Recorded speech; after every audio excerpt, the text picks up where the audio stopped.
सर्वोच्च न्यायालयामध्ये मागच्या 17 तारखेला या संदर्भामध्ये सुनावणी होती। ती आज कामकाजाच्या पहिल्या दिवशी ठेवण्यात आलेली होती। आम्ही इथं SLP घेऊन आलो होतो। आमच्या 3 याच्यामध्ये मुख्य मागण्या होत्या। एक मागणी अशी होती की माझी जी PIL आहे 1.5 वर्षापासून हायकोर्टामध्ये प्रलंबित आहे, कुणबी दाखले देण्यासंदर्भामधली शिंदे कमिटी जी कॉन्स्टिट्यूट केलेली आहे आणि त्यानंतर जे गव्हर्नमेंट रिझोल्यूशन झालेले आहेत, वंशावळ जुळवून द्यायचा, कॅम्प सेट करायचा, त्या सर्वांना मी चॅलेंज केलेलं आहे। त्याची सुनावणी हायकोर्टामध्ये होत नाहीये। तर ती जी पिटिशन आहे त्या पिटिशनमध्ये काही सुधारणा करायच्या होत्या 2 सप्टेंबरच्या GRला चॅलेंज करण्यासंदर्भात। ते अमेंडमेंट ॲप्लिकेशन हायकोर्टामध्ये पेंडिंग आहे। तर त्या संदर्भामध्ये ह्या सर्व ज्या रीट पिटिशन आहेत त्याच्याबरोबर ही माझी ती याचिका ऐकण्यात यावी। त्यानंतर जी अमेंडमेंट करायची आहे 2 सप्टेंबरच्या GR संदर्भात, त्या संदर्भात आम्ही प्रेयर केली होती। आणि तिसरं म्हणजे आमचं म्हणणं असं होतं की 13 आत्महत्या झालेल्या आहेत ओबीसींच्या, दाखले देणं चालू आहे युद्ध पातळीवर आणि स्थानिक स्वराज्य संस्थांच्या निवडणुका डिसेंबरमध्ये आता ड्यू आहेत। त्यामुळं या अर्जन्सीच्या याच्यावर सुप्रीम कोर्टाने हायकोर्टाला निर्देश द्यावेत की ही सुनावणी प्रायोरिटी बेसिसवर घेण्यात यावी। एक टाइम बाउंड कार्यक्रम करण्यात यावा।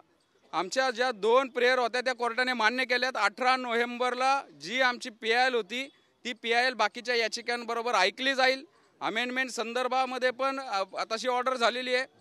राहिला प्रश्न तिसऱ्या प्रेयरचा, तर एक्सपिडेट करण्यासाठी कोर्ट म्हणालं की तुम्ही पहिल्यांदा हायकोर्टामध्ये या संदर्भामध्ये अर्जन्सीचा जे तुमचं म्हणणं आहे त्या हायकोर्टामध्ये एक अर्ज करा आणि हायकोर्टाला तत्काळ सुनावणी घेण्यासाठी तुम्ही तिथं पहिल्यांदा हे करा आणि त्यानंतर मग तुम्ही इकडे येऊ शकता। तर याच्यामध्ये नक्कीच ओबीसींसाठी आमच्यासाठी हा नक्कीच एक चांगला निर्णय आहे। कोर्टाने आज आमचं म्हणणं ऐकलेलं आहे।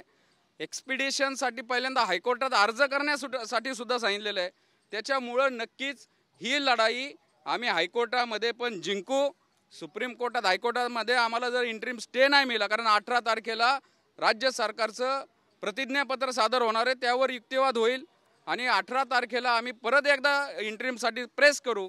जर हायकोर्टामध्ये नाही मिळालं तर आम्हाला सुप्रीम कोर्टाची दारं उघडी आहेत।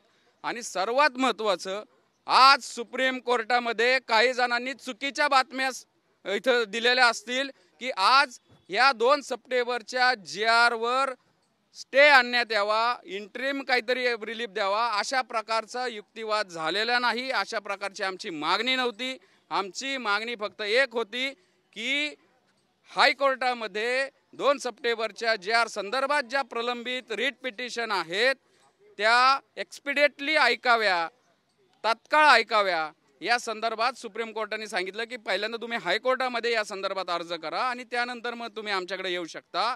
त्यामुळं 2 सप्टेंबरच्या GRला स्थगिती देण्यासाठी आज इथं सुनावणी नव्हती। कोणी काही चुकीच्या बातम्या देत असेल तर ते निव्वळ चुकीचं आहे। आज इथं फक्त एक्सपिडेट करण्यासाठी ज्या PIL आहेत त्या मेन पिटिशनला टॅग करण्यासाठी ज्यांना काही अमेंडमेंट करायचे आहेत त्याच्यासाठी आमची ही सुनावणी होती आणि आम्हाला नक्कीच रिलीफ मिळालेला आहे सुप्रीम कोर्टात। तुम्ही सुप्रीम कोर्टात का आलात असा प्रश्न विचारला गेला, कारण की आयडियली एक प्रोटोकॉल असतो की हायकोर्टात तुम्ही अप्रोच करायला हवं आणि नक्की तुम्ही सुप्रीम कोर्टाचं दार जे ते तुम्ही कोर्टाचं म्हणणं तेच होतं की तुमच्याकडे हायकोर्ट असताना तुम्ही सुप्रीम नाही आमचं तुम्ही म्हणताय आमचं ऐकलं, पण कोर्टानं पहिलंच वाक्य कोर्टाचं होतं की तुम्ही तिकडे का नाही। मी तेच म्हणतोय की आज आम्हाला रिलीफ मिळाला ना। आम्ही आलोय का 1.5 वर्षापासून जर जनहित याचिका ऐकली जात नसेल, काही आता याचिकाकर्त्यांनी फक्त 2 सप्टेंबरचा कुणबी संदर्भातला GR चॅलेंज केलेला आहे, पण असाच एक GR शिंदे कमिटी कॉन्स्टिट्यूट झाली होती 7 सप्टेंबरला आणि हा हायकोर्टामध्ये चॅलेंज झाला होता। त्यावेळेस कोर्टाने ते फेटाळलं आणि कोर्टाने सांगितलं की 1 जून 2004चा जो मराठा कुणबी GR आहे तो GR तुम्ही चॅलेंज केलेला नाही। त्यामुळे माझी जी याचिका आहे याच्यामध्ये जो बेस आहे याचा त्याच्यापासून हे केलेलं आणि ती ऐकली जात नव्हती। 7 सप्टेंबरला आमची पण सुनावणी होती, रीट पिटिशनची पण होती। आम्हाला सांगितलं युज्युअल कोर्समध्ये या, म्हणून आम्ही इथे SLP केली की असा कुठंतरी आमच्यावर अन्याय झाल्यासारखं आम्हाला वाटतंय। त्यामुळं 18 नोव्हेंबरला बाकीच्या याचिकांबरोबर आमची PIL ऐकण्यात यावी असा आम्हाला रिलीफ आज सुप्रीम कोर्टाने दिलाय। यापेक्षा आणखीन जास्त काय पाहिजे। राहिला प्रश्न एक्सपिडिशनचा, तर हायकोर्टामध्ये आम्ही अर्ज करणार आहोत की आत्महत्या होता ते स्थानिक स्वराज्य संस्थांच्या निवडणुका लागलेल्या आहेत, त्यामुळं आमचे हक्काधिकार अबाधित राहावे, डावलले जाऊ नये, त्यामुळं हे टाईम बॉन्ड घ्या. 18 तारखेला राज्य सरकारचं प्रतिज्ञापत्र आल्यानंतर टेक्निकली त्यासाठी हे इंटरिमचं थांबलं होतं, तर आम्ही तिथं जोरदार युक्तिवाद हायकोर्टामध्ये करू आणि या 2 सप्टेंबरच्या JRला आम्ही तिथं इंटरिम स्टे घेऊन दाखवू. मंगेशजी, साधा प्रश्न आहे. 7 ऑक्टोबरला जी काही मुंबई उच्च न्यायालयात हिअरिंग झाली त्याच्यामध्ये तुम्हाला स्थगिती मिळाली नाही. तुम्ही सर्वोच्च न्यायालयात आला.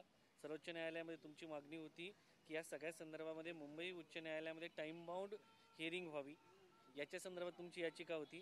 ती न्यायालयाने आज ऐकून न घेता तुम्हाला सांगितलं मुंबई उच्च न्यायालयात जा. हे खरं आहे? कोर्ट असंही म्हणालं की सुप्रीम कोर्टानं मुंबई उच्च न्यायालयाला मॉनिटर का करावं असं तुम्हाला वाटतं? असा सवाल पण इंदिरा जयसिंग यांना कोर्टानं उपस्थित केला. नाही, नक्कीच कोर्टाने, सुप्रीम कोर्टाने तो म्हणणं ते मांडलं की हायकोर्टाला मॉनिटर आम्ही करू शकत नाही. तरी पण मग त्यानंतर आमच्या ज्या सिनियर ॲडव्होकेट इंदिरा जयसिंग होत्या त्यांनी सांगितलं की अर्जन्सी का आहे, आम्ही इथं का आलो आहोत. तर 13 आत्महत्या झालेल्या आहेत. त्यावेळेस कोर्टाने आमचा गंभीरपणे हा विषय ऐकून घेतला. त्यानंतर लोकल बॉडीचे इलेक्शन आहेत, कुणबीचे दाखले हे युद्ध पातळीवर दिले जात आहेत. त्यामुळं सहानुभूतीने हा विषय कोर्टाने ऐकला आणि आम्हाला सांगितलं की तुम्ही पहिल्यांदा हायकोर्टामध्ये अर्ज करा, असं आम्हाला स्पष्ट सांगितलं. असं सांगितलं नाही की ते हायकोर्ट ठरवेल. आम्हाला सांगितलं एक्सपिडेशन करण्यासाठी तुम्ही हायकोर्टामध्ये अर्ज करा. त्यामुळं नक्कीच सुप्रीम कोर्टाने आमची म्हणणं ऐकून घेतलंय.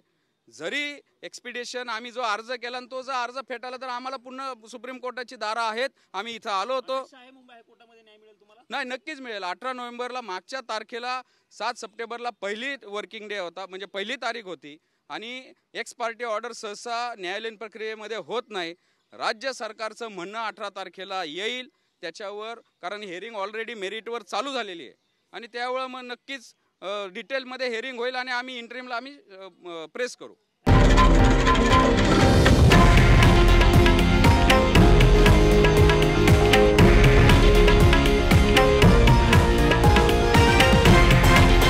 हे आहे देशातील नंबर 1 न्यूज नेटवर्क आणि आपण पाहत आहात TV9 मराठी, एकमेव.